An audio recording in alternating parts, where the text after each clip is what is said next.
Binibigyan ng first aid si Kuya. Guys,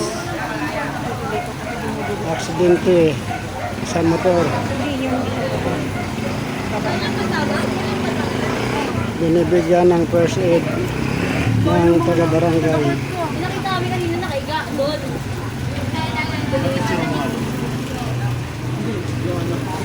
Sabay kapita niya sa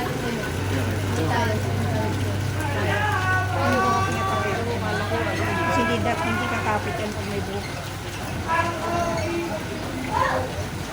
Ito my day. Ang report. Ang report yan, Bobo. Bobo ka. Bubo ka. Ang my day.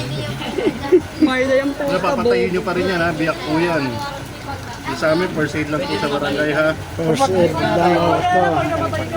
Gagaling pa rin yan, kaya alam mo, biyak po yan eh. Kaya kailangan nyo rin po Malaki ma-x-ray. ang sugat. Kailangan pa rin po nyo ma-x-ray kuya kasi sa ulo po yan, delikado po yan.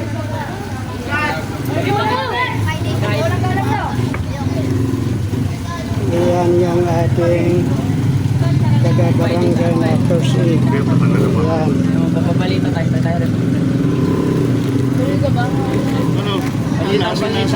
Saan mo? Okay guys, dito lang nagtatapos yung ating balita. Padala sa tao. Kasi Ha?